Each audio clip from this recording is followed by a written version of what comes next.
사도신경 드림으로 예배를 시작하겠습니다.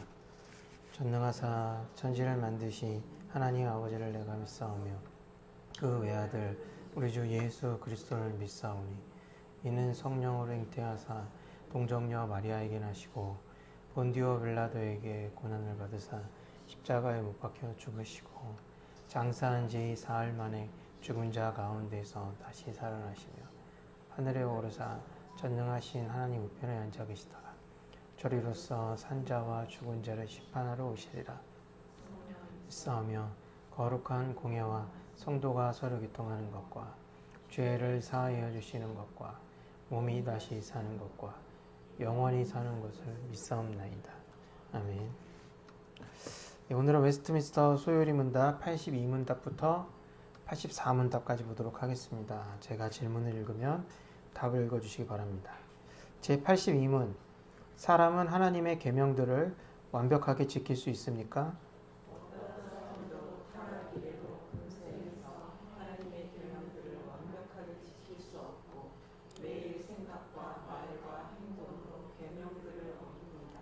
제83문 법을 어긴 모든 죄가 똑같은 정도로 가증스럽습니까? 어떤 죄들은 그 자체로 그리고 몇 가지 악화의 요인 때문에 다른 죄들보다 하나님 보시기에 더 가증스럽습니다. 제84문 각 죄는 어떤 보응을 받습니까? 각 죄는 하나님의 진노와 저주를 금생과 내생에서 받습니다. 예. 자, 82문을 보시면 우리가 이미 다 알고 있지만 하나님의 계명을 완벽하게 지킬 수 없다라고 얘기를 하고 있고, 그리고 매일 생각과 말과 행동으로 그 계명들을 어기고 있다. 그러니까 모든 사람이 그렇다는 거예요. 자, 이 말을 보면은 뭐 너무나 우리가 익히 잘 알고 있고, 그렇지만 그럼에도 불구하고 이 문답을 곰곰이 생각을 해보면 참 기운이 빠지는 얘기입니다. 왜 그러냐면 계명을 무시할 수는 없어요. 그렇죠? 84문에 보면 그 죄에 대한 보응을 받는다. 금생과 내생에 받는다고 얘기를 하고 있기 때문에 그 보응이라 이제 하나님의 진노와 저주죠. 그러니까 그것을 무시할 수가 없습니다. 하나님의 계명을 무시할 수가 없는데, 그런데 또 문제는 뭐냐면 그 계명들을 완벽하게 지킬 수 없다는 거예요. 우리가 물론 이제 그리스도의 어떤 그 대속을 알고 있습니다. 그것을 믿고 있어요. 그렇지만 이 계명들은 그렇다면 예수 그리스도를 믿기 때문에 그럼 지키지 말아야 하느냐? 또 성경은 그렇게 말을 하고 있지 않잖아요. 그렇죠? 계명을 지켜라. 물론 여기서의 계명들이란 문자적으로 뭐 안식일을 지켜라, 뭐 그런 것을 말하는 게 아니에요. 그 계명들에 나타난 하나님의 뜻을 지키라는 거죠. 자, 그랬을 때 그것을 완벽하게 지킬 수 없는데, 그럼 이 문제를 어떻게 해결할 것이냐? 여러 번 그걸 반복적으로 말씀을 드렸지만, 내가 어느 정도 정리가 되어 있다고 하더라도 이것은 이제 도덕적인 문제와 관련이 있기 때문에, 뭐랄까, 피부에 와닿는 이슈란 말이에요, 이게. 그렇죠? 내가 예수 그리스도의 대속을 알고 그것을 믿고, 그래서 나는 구원받았다, 죄의 문제가 해결되었다라고 믿어도 때때로 우리는 도덕적인 죄를 짓지 않습니까? 그러니까 계명들에서 말하는, 그러니까 부모를 공경하라, 살인하지 말라, 간음하지 말라, 도적질하지 말라, 남의 것을 탐하지 말라, 이런 것 등등을 듣잖아요. 알고 있잖아요. 그러니까 내 삶에 이런 계명들을 이렇게 뭐랄까요, 지키지 못하는 이런 모습들이 그런 경험들을 한단 말이에요. 그럴 때 어떻게 해야 되느냐, 이런 문제가 생기기 마련입니다. 이런 어려운 문제, 계명을 완벽하게 지킬 수 없다는 이 문제에 대해서 크게 두 가지로 이제 그 오해가 생길 수가 있어요. 첫 번째는 뭐냐면 완전주의라는 것입니다. 완전주의는 뭐냐면 사람의 노력과 결단으로 완전한 성화를 이룰 수 있다라고 믿는 거예요. 여기서의 성화라는 것은 도덕적인 의미입니다. 그러니까 도덕적으로 완전한 사람이 될 수 있다라고 믿는 것이 완전주의라고 합니다. 교회 역사에서 이 완전주의가 언제 나타났냐면 19세기 미국의 복음주의 부흥운동이 이렇게 활성화되었을 때 그때 등장을 했어요. 그 뿌리를 찾아보면 어디를 찾아가냐면 18세기의 그 영국의 웨슬리, 감리교회 창시자 그 웨슬리로부터 시작이 됩니다. 자, 18세기는 이 산업혁명이 시작되면서 그 사회가 급하게 크게 바뀌는 시기였습니다. 그런데 그게 그러니까 자본주의가 막 발달을 하면서 도시가 엄청나게 점점 커졌죠.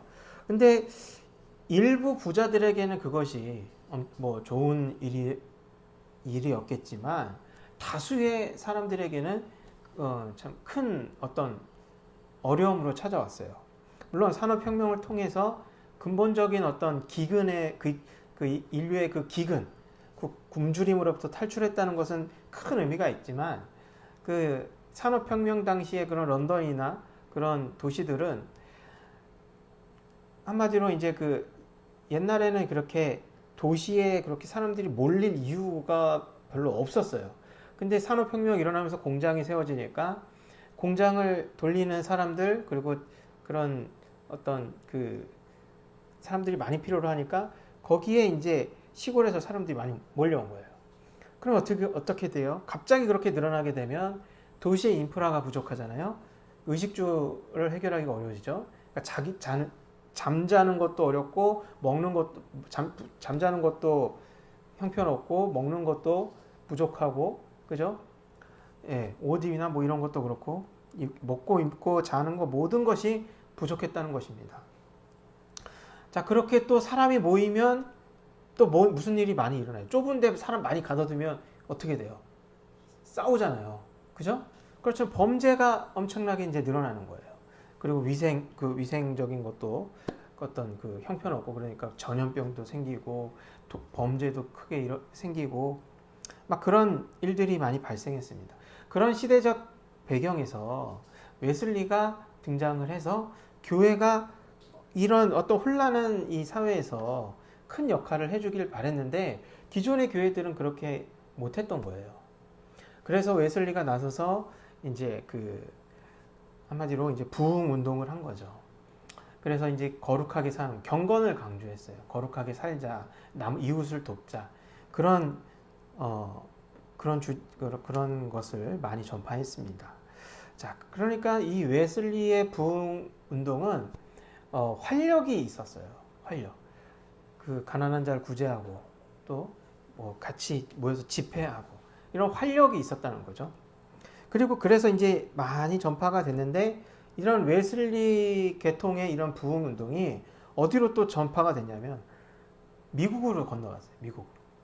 미국으로 건너가서 19세기에 이제 부흥 운동이 크게 일어난 거예요.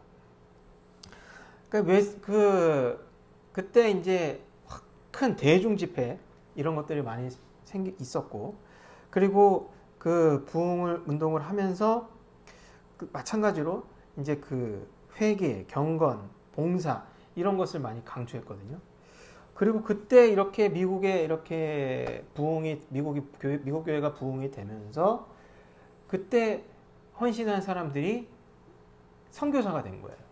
그때 헌신한 선교사들이 이제 조선에 복음을 전하게 되고 그렇게 이렇게 역사의 흐름이 그렇게 이어졌습니다.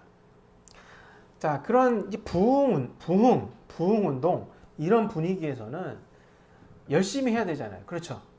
우리 한국에도 뭐 80년대, 90년대, 2000년대까지만 하더라도 부흥 운동, 부흥 집회 이런 것들이 많이 있었죠. 그러면 부흥 집회를 조용히 해요? 시끄럽게 해요? 시끄럽게 하죠. 조용히 하는 부흥 집회는 저는 별로가 아니라 경험해 본 적이 없는 것 같아요. 항상 집회라는 것은 사람들이 많이 모여 있고 특히 교회에서 매주 뭐 금요일날 하기도 했지만 뭐 여름이 되면 뭐 어디 기도원에 가서 또 어디 뭐 수양관 뭐 이런 데 가서 많이 사람들이 모여서 또 연합으로 여러 교회들이 모여서 그렇게 하는 게 집회였단 말이에요. 조용히 안 해요. 막 북치고 장구치고 드럼 다 막 찬양하고 막 열정적으로 막 예배 드리고 기도하고 그런 거죠. 그러니까 이 부흥이라는 것과 열정은 뗄래야 뗄 수 없는 관계예요. 자, 그럼 열정이 있다는 것은 그 열정이 그냥 그 문 안에서 끝난다는 거예요? 문 밖으로 나가야 되는 거예요? 문 밖으로 나가야죠. 그게 진정한 열정이죠. 그렇죠? 그래서 과거에 우리 한국교회도 그 열정이 밖으로 나가서 전도 열심히 하고, 그죠? 구제도 하고 여러 가지 선하게 살려고 노력도 하고 그랬단 말이에요. 그런 것처럼 이 19세기의 미국의 이 부흥 운동은 열정적이었어요. 그러다 보니까 이 열정은 어떤 외적인 활동으로 많이 이어졌던 것이죠. 그러니까 이웃 사랑하기 위해서 구제하고 선교하고 뭐 이런 것들로 나타났던 것입니다. 근데 그런 운동을 할 때, 부흥이 일어나고 이렇게 부흥 운동을 할 때 목사님이 앞에 나서서 우리는 할 수 있습니다. 우리는 하나님의 능력을 주시며 우리는 할 수 있습니다. 기도하고 구하면 하나님이 이루어 주십니다. 이렇게 설교해야 할까요? 아니면 제 82문처럼 하나님이 우리에게 계명을 주셨는데 아무도 그걸 지킬 수가 없어요. 그래서 우리는 지킬 수가 없습니다. 우리는 매일 죄를 지어요. 막 이렇게. 여러분은 못해요. 나도 못하고 여러분도 못해요. 막 이렇게 얘기를 했을까요? 그렇죠. 막 이 분위기가 열정적이고 막 나가자, 싸우자, 이기자 막 이러는데 막 우리의 내면의 죄, 물론 경건을 강조하긴 했죠. 근데 그 경건의 그 방향성이 밖을 향하고 있었단 말이에요. 그래서 이 죄를 드러내서 그리스도의 능력, 그리고 거룩함 이런 것을 구하고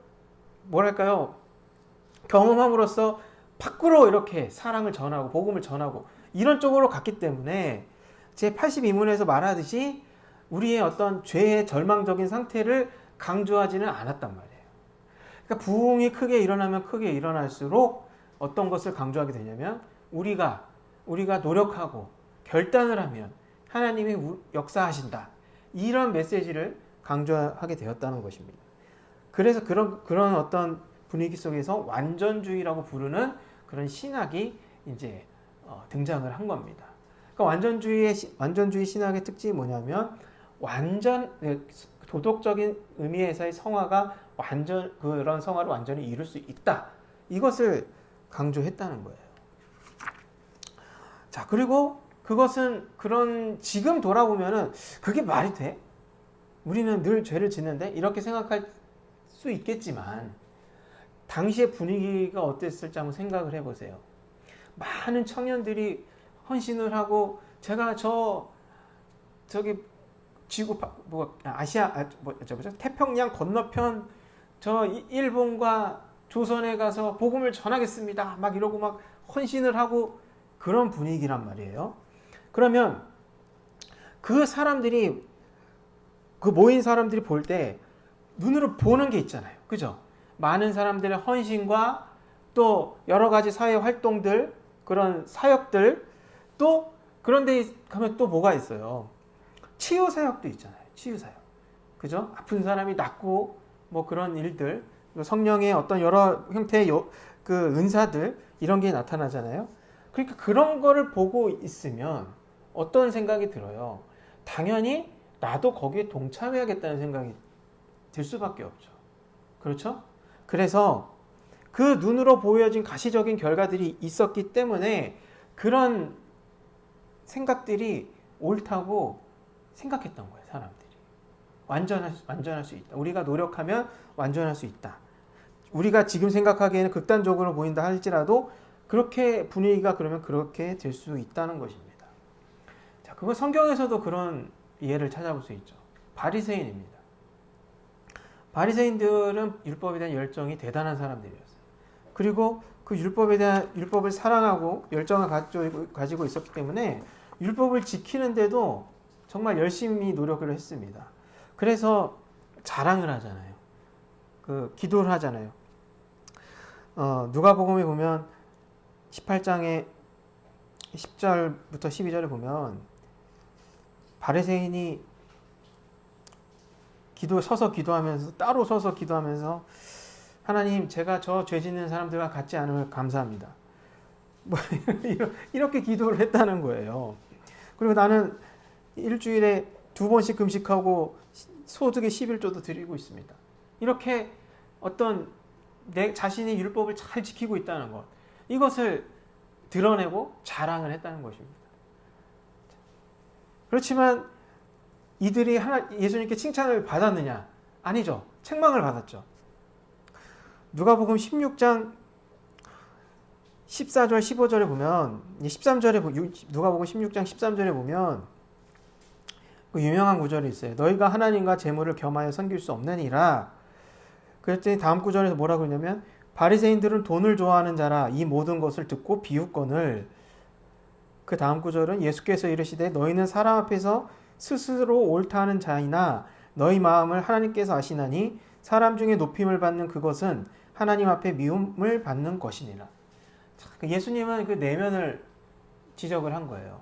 바리새인들은 외적인 행동, 드러난 것을 자랑을 하지만 예수님은 그 마음을, 내면을 딱 바라보시면서 너희들이 자랑하는 그것, 스스로 옳다고 생각하는 그것은 오히려 하나님 앞에 미움을 받는 것이다 라고 말을 하거든요. 자, 그러니까 하나님은 겉으로 드러난 행동의 모양새에 속지 않으신다는 거예요.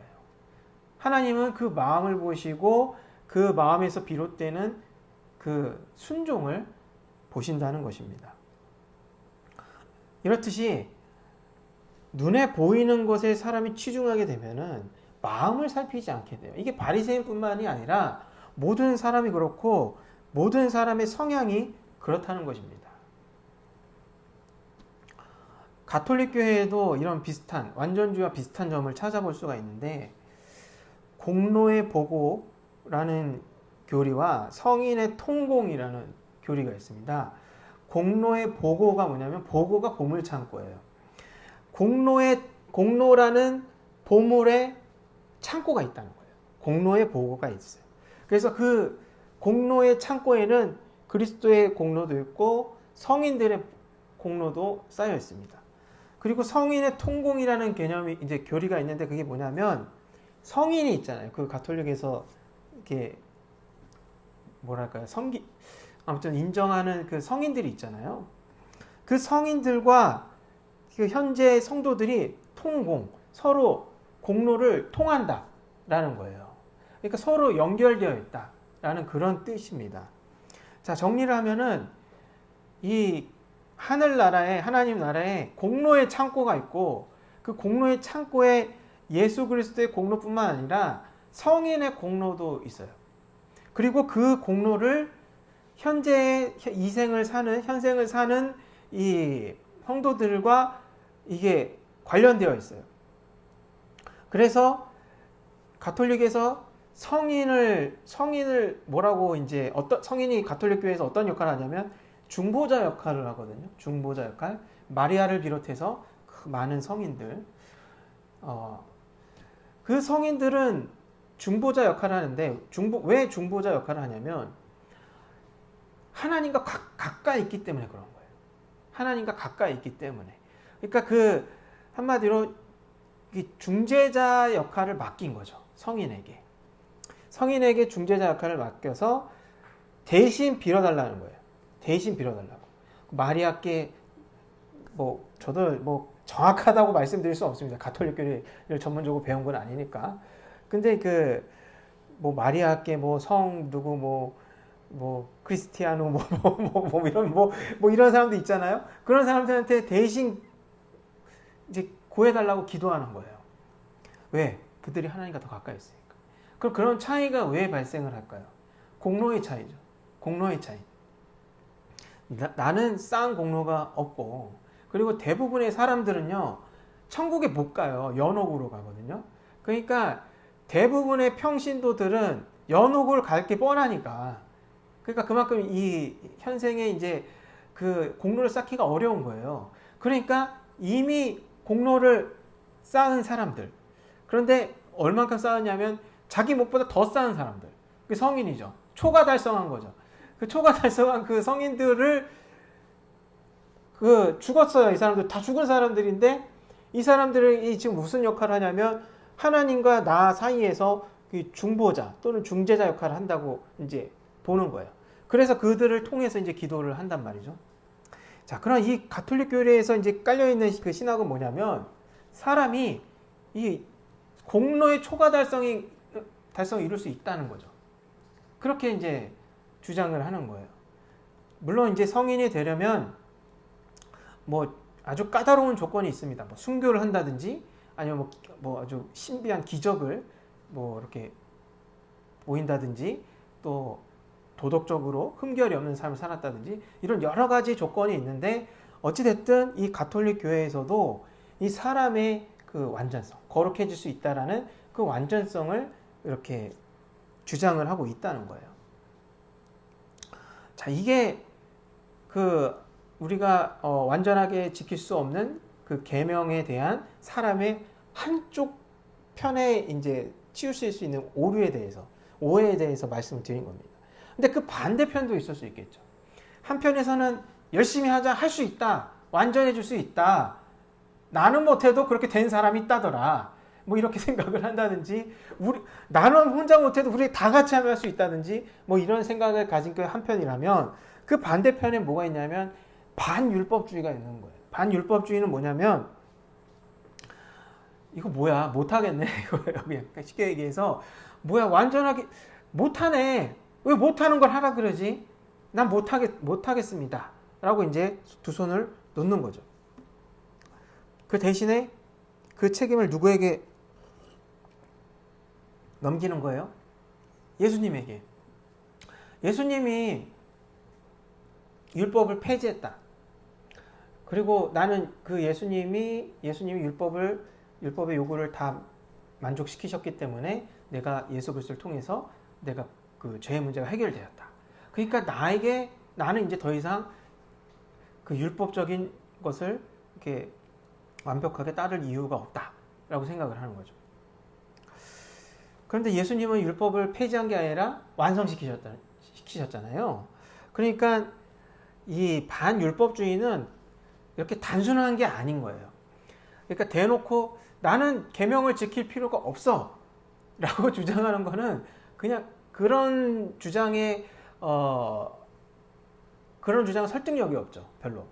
왜냐하면 나는 뭐 예수님을 믿는데 나는 죄와 상관이 없기 때문에 죄를 지어도 사실 상관없어. 그리고 막 방탕한 삶을 산다. 죄를 막 짓고 다닌다. 그런 사람의 삶에서 어떤 설득력을 찾을 수가 있겠어요. 그러니까 반율법주의는 그렇게 단순한 형태가 아닙니다. 더 교묘하죠. 바울이 옛사람과 새사람이라는 용어를 사용했어요. 에베소서 4장에 보시면 한번 찾아볼까요?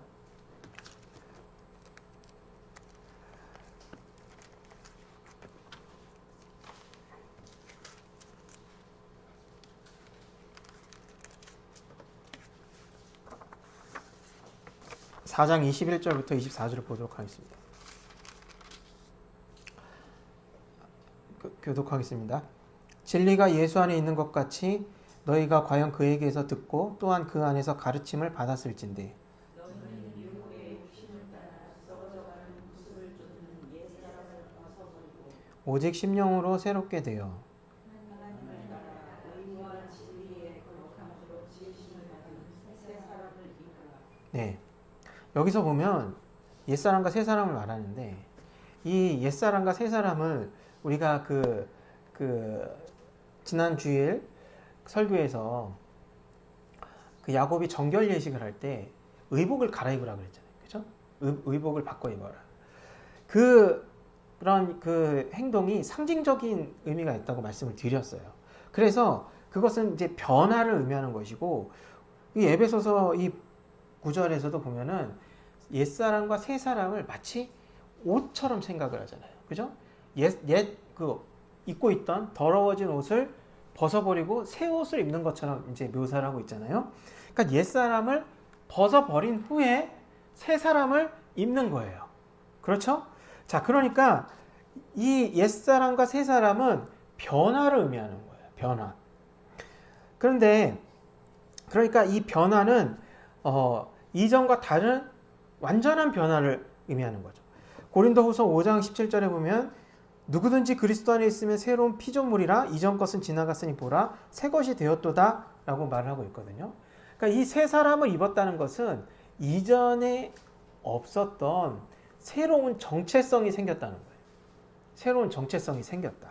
그런데 이것을 잘 이해를 못하면 두 개의 정체성이 동시에 혼재되어 있다고 생각할 수가 있어요. 그러니까 내 안에 옛사람도 있고 새 사람도 있다. 이렇게 생각할 수 있다는 거죠.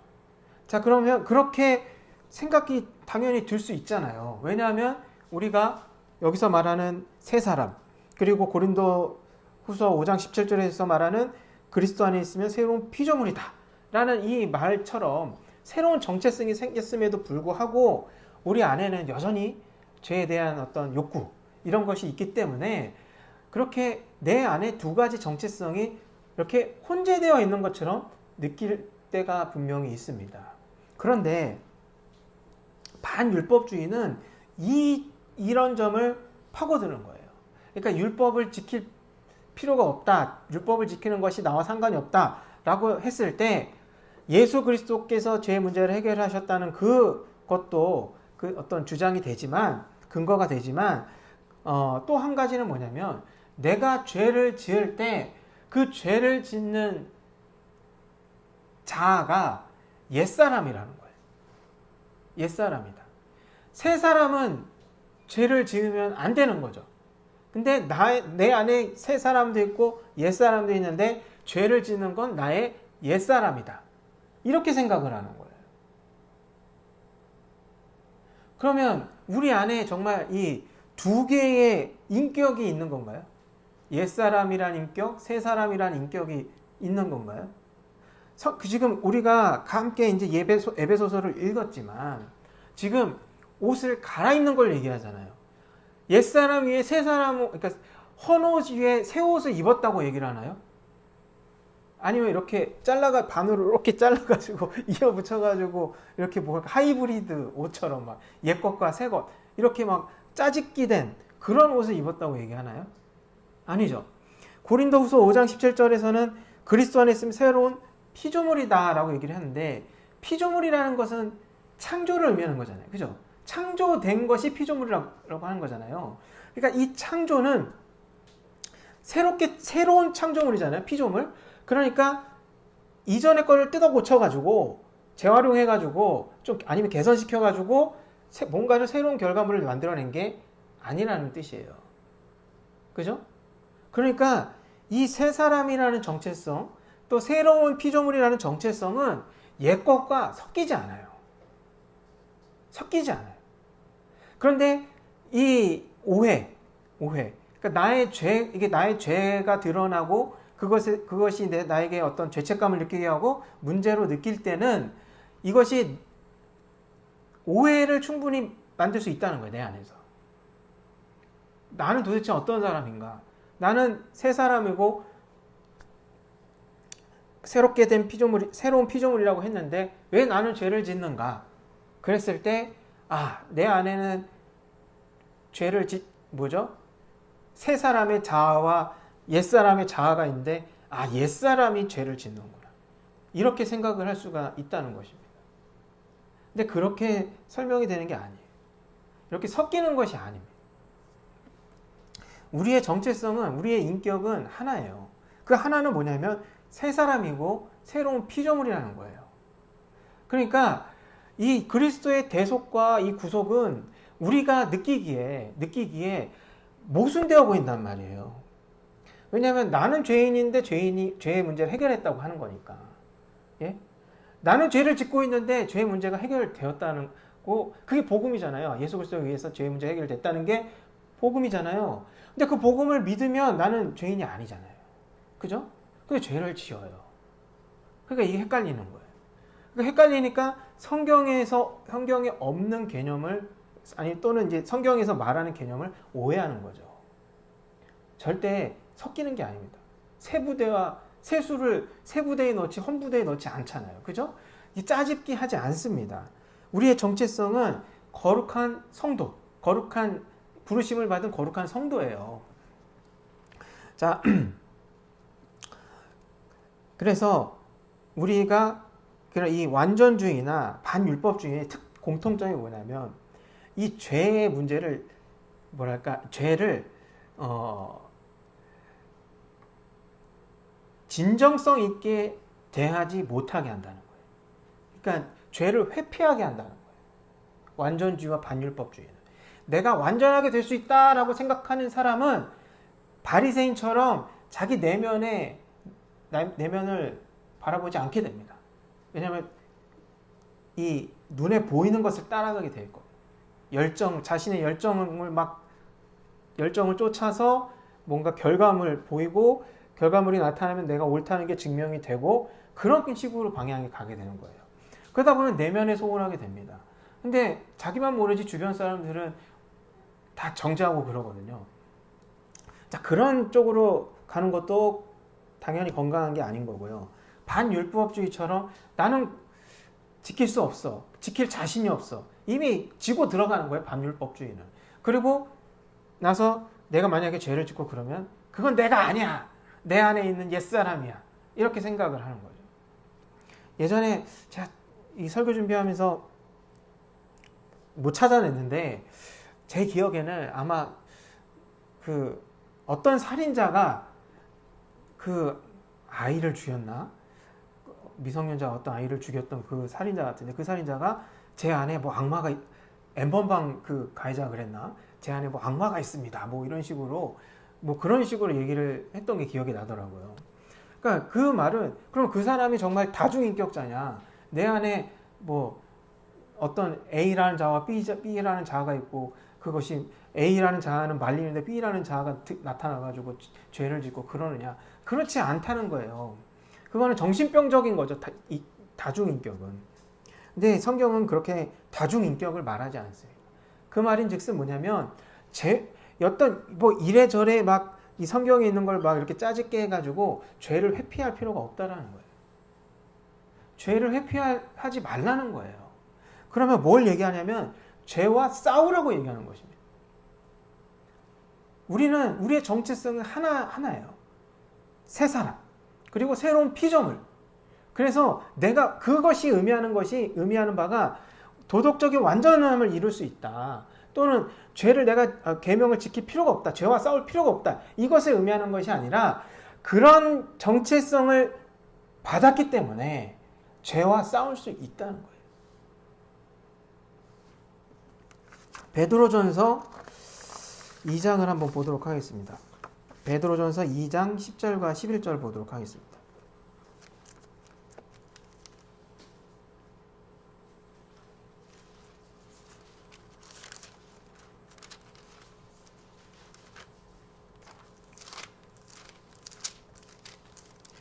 이 장 10절과 11절 한번 제가 읽겠습니다. 9절과 10절을 보시면 새로운 정체성에 대해서 얘기하는 거예요. 9절에 오직 너희는 택하신 족속의 왕같은 제사장들이요 거룩한 나라요 그의 소유된 백성이니. 그리고 10절에 보면 너희가 이전에는 백성이 아니더니 이제는 하나님의 백성이요 전에는 긍휼을 얻지 못하였더니 이제는 긍휼을 얻은 자니라. 자, 9절과 10절은 새로운 정체성에 대해서 얘기하는 거예요. 이전에는 아니었지만 이제는 그 새로운 정체성, 하나님의 백성이 되었다. 그리고 나서 11절에서 뭐라고 얘기하냐면 사랑하는 자들아 나그네와 행인 같은 너희를 권하노니 영혼을 거스려 싸우는 육체의 정욕을 제어하라. 영혼을 너의 영혼을 거스려 싸우는 육체의 정욕을 제어하라. 죄와 싸우라는 거예요. 새로운 정체성이 자연스럽게 도덕적인 완전함에 이르게 한다는 그런 의미가 아닙니다. 새로운 정체성이 이제는 죄를 지어도 아무 상관이 없다는 뜻도 아닙니다. 이 새로운 정체성은 죄와 싸우는 시작이 되는 거예요. 이제 죄와 싸울 수 있게 되었다는 거예요. 이건 완전히 다른 거죠. 완전히 다른 거예요. 그러니까 우리는 본능적으로 죄를 회피하려는 경향이 있단 말이에요. 왜 그러냐면 82문답에서는 뭐라 그래요? 우리는 못한다라고 얘기하잖아요. 계명을 완벽하게 지킬 수 없다. 불가능하다. 84문답에서 뭐라 그러냐면 죄를 지으면 보응을 받는데 하나님의 진노와 저주를 이 생에 그리고 내 생에 또 받는다. 그러니까 어때요? 죄를 대하고 싶지 않은 거예요. 죄를 피하고 싶단 말이에요. 83문을 보도록 할게요. 그래서 어떻게 하냐면 이 83문이 어떤 의미냐면요. 제가 한번 읽어보겠습니다. 법을 어긴 모든 죄가 똑같은 정도로 가증스럽습니까? 어떤 죄들은 그 자체로 그리고 몇 가지 악화 요인 때문에 다른 죄들보다 하나님 보시기에 더 가증스럽습니다. 여기서 83문은 죄의 경중을 따지잖아요. 그러니까 죄들이 똑같은 무게가 아니라 갖고 있는 게 아니라 어떤 것은 더 중하고 어떤 것은 가볍다라고 얘기를 하는 거예요. 그랬을 때 어떤 것이 중하냐 했을 때 리스트를 쭉 이런 리스트가 있긴 있어요. 그런데 그 리스트에 더 가증스러운 죄 이런 리스트의 그 핵심은 뭐냐면요. 다윗의 죄라고 생각을 하시면 돼요.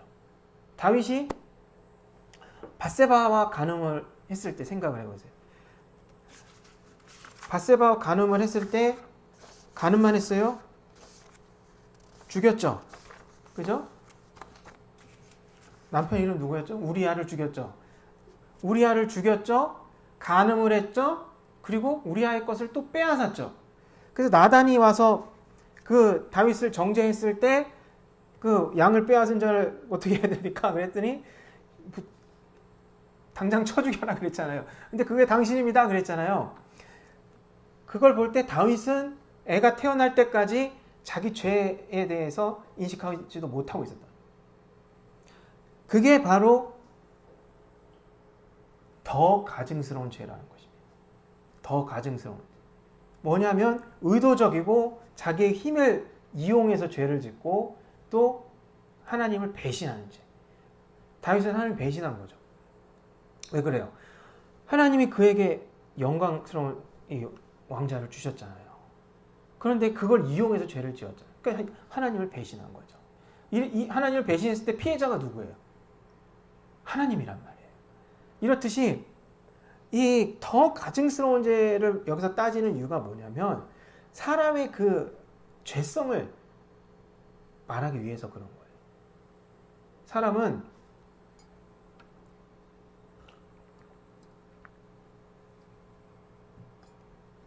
죄를 짓는데 영리합니다. 영리해요. 그래서 앞서 말씀드린 완전주의나 반율법주의는 바로 그 사람의 영리함이란 말이에요. 내가 열심히 노력하면 그것이 내가 옳다는 것을 증명해 줄 거야. 그 결과들이. 또는 반율법주의. 그건 내가 아니야. 내 안에 있는 옛사람이야. 그건 어쩔 수 없는 거지. 이렇게 회피한다든지. 그런 식으로 죄를 짓는데 영리하단 말이에요. 하지만 그럴 필요가 없다고 성경에서 얘기하는 거예요. 왜냐하면 우리는 죄와 이제 싸울 수 있으니까. 죄와 싸울 수 있다는 건 다른 말로 하면 죄를 회피하지 않는다는 거예요. 죄를 내가 직면하고 그것에 대해서 책임을 진다는 뜻이에요. 물론 완전하게 책임을 질 수가 없죠. 그렇죠? 완전한 복구는 어렵잖아요. 그렇죠? 제가 무고한 사람의 뺨을 때렸다고 해봐요. 그럼 어떻게 그거를 원성복구할 수 있죠? 내가 한 대 맞으면, 그 사람한테 도로 한 대 맞으면 원성복구가 되나요? 그럼 마음의 상처가 사라지나요? 그럼 그것이 없던 일이 되나요? 돈을 주면 해결이 되나요? 돈을 주고 보상을 해주면, 배상을 해주면, 근데 그것은 과거를 바꾸지 못할 때 최선으로 그 어떤 그 피해를 복구하기 위해서 하는 행동이잖아요. 그렇죠? 사람 죽여놓고 보상금 주고 배상금 주고 그런다고 죽은 사람이 살아나나요? 그럴 수 없잖아요. 그런 것처럼 우리의 능력으로는 죄를 완전히 깨끗하게 복구할 수가 없어요. 그래서 많은 사람들이 죄를 회피합니다. 내가 책임지지 못하니까 그냥 거부하는 거예요. 거절하는 거예요. 근데 죄를 책임진다는 것은 내가 그것을 그대로 직면한다는 거예요. 죄를 인정한다는 거예요. 왜 인정해도 괜찮을까요? 예수 그리스도께서 대속하셨기 때문에 괜찮은 거죠. 괜찮다기보다는 감내할 수 있는 거죠. 그게 죄와 싸우는 거예요. 보기 싫다고 안 본 게 죄를 싸우는 게 아니에요. 물론 지혜롭게 해야죠.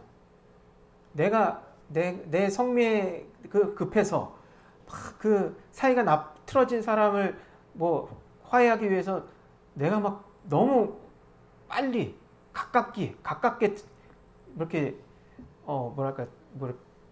다가가서 그 상대방을 부담스럽게 한다든지 그렇게 해서는 안 되죠. 그렇지만 그 상황을 내가 받아들일 수 있다는 거예요. 그게 죄를 직면하는 것입니다. 근데 그럴 수 있게 된 거예요, 이제. 새로운 정체성은, 새로운 피조물, 하나님의 백성이라는 그 정체성은 그 죄와 싸울 수 있게 되었다는 것을 의미하는 것입니다. 왜 죄와 싸울 수 있어요? 예수 그리스도 때문에 싸울 수 있는 거죠. 예수 그리스도께서 우리로부터 죄를 피하라. 이거는 도덕적, 나쁜 데 가지 말라. 이런 의미가 아닌 이상 죄와 싸우라고 하셨지, 죄를 요리조리 피하라. 이렇게 말씀하신 적은 없어요. 그러니까 우리는 죄와 싸워야 합니다. 죄와 싸워야 해요. 물론 나에게 죄와 싸울 수 있는 능력은 없기 때문에 하나님께 지혜를 구해야죠. 그렇지만 내가 그걸 받아들일 수 있다는 것입니다. 이건 너무나 중요하고 너무나 생각해보면 너무나 정말 큰 소망이에요, 이게. 그러니까 얼마나 많은 그 부분에서 해결되지 않은 그 죄의 문제 때문에 지금도 고통을 받고 있으니까. 안 그래요? 네? 어떻게 하면 그 죄의 문제가 해결이 되냐고요. 어떻게? 현실적인 면에서 말씀을 드리는 거예요. 그게 그리고 현실이 예수 그리스도의 대속과 무관한 게 아니잖아요.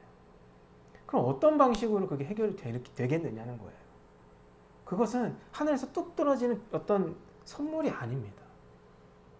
성도가 죄와 힘써 싸울 때의 그런 그 회복이 나타나는 거예요. 우리가 그래도 저는 할 수 있는 게 없습니다. 당연히 할 수 있는 게 없죠. 할 수 없어요, 원래. 원래 사람은 무력한 거예요. 죄 앞에 서면 무력한 거예요. 무기력을 느낄 수밖에 없는 거예요. 절망을 느끼고 무기력을 느낄 수밖에 없어요. 그게 당연한 거예요. 그래서 완전주의나 반율법주의나 이런 것들이 교회 역사에서 생기는 거예요. 그런데 그것으로 끝이 아니라고요. 예수 그리스도를 우리가 믿는다면 우리는 죄를 직면할 수 있어요. 죄와 싸울 수 있어요. 그러면 죄와 싸울 때 질 수도 있겠죠. 그렇지만 이기죠. 원래는 지는 거예요. 질 수밖에 없는데 이길 수 있는 가능성이 생겼고 사실 이겼어요. 이론적으로 보면. 예수 그리스도가 이겼기 때문에. 그러니까 예수 그리스도 때문에 죄와 싸울 수 있고 죄와 싸워서 이길 수 있다는 것입니다. 그게 성도의 부르심이에요. 우리를 향한 하나님의 부르심. 그러니까 이것을 우리가 아는 것이 너무나 중요합니다. 행동하는 것도 중요하죠. 근데 알아야 행동을 하죠. 그죠? 아는 것이 먼저입니다. 내가 이것을 알고 있어야 내가 또 내 삶에서 죄의 문제에 부딪힐 때 지혜롭게 판단할 수 있는 거예요. 제가 지난 설교부터 이제 요셉 이야기 시작했나요? 안 했죠. 이제 이번 주부터 이제 돌아오는 주부터 요셉 이야기를 시작을 하는데 야곱 이야기하고 요셉 이야기는 좀 분위기가 달라요. 일단 배경부터가 요셉은 애굽이잖아요.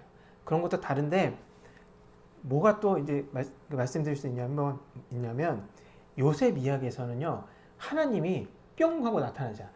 야곱 이야기에서는 하나님이 야곱에게 말씀하시는 그런 일들이 많았죠. 그죠? 만나서 위로하시고 약속하시고 베델에서 만나시고 어디 재단에서 예배드리면 또 말씀하시고 이랬잖아요. 요셉 이야기에서는 그런 게 없어요. 그리고 그 배경이 애굽이란 말이에요. 애굽에서 하나님이 뿅 하고 등장하지 않아요. 그렇게 요셉 이야기의 특징은 뭐냐면 섭리로 나타나신다. 하나님의 섭리로.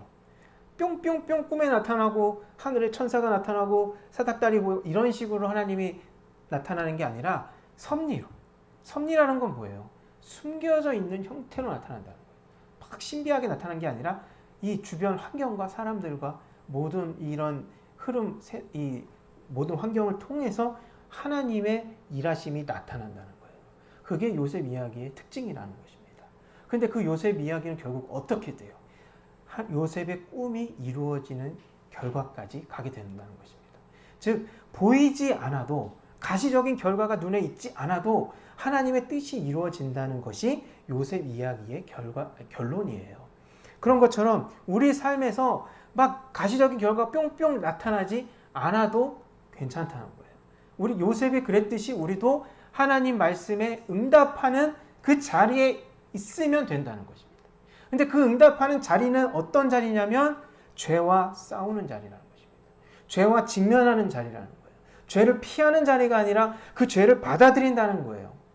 내가 책임질 수 있는 능력은 없지만 내가 그것을 받아들인다는 것입니다.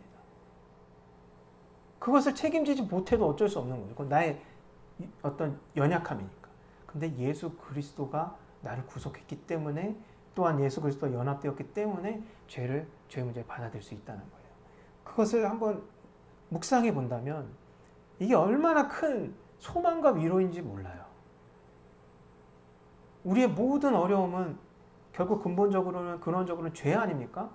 근데 죄로부터 우리 그거 해결할 수가 없잖아요. 그러니까 지금 나의 문제를 해결할 수 없다는 뜻이에요. 그런데 이젠 죄와 싸울 수 있다는 거죠. 그리고 그 승리를 맛볼 수 있다는 거예요. 왜냐하면 최종적인 승리가 보장되어 있기 때문에 그 중간에 아직 내 삶에 완전한 하나님의 나라가 이루어지지 않았음에도 불구하고 미리 그 승리를 맛볼 수 있다는 것입니다. 말씀을 기억하시면서 함께 기도하도록 하겠습니다.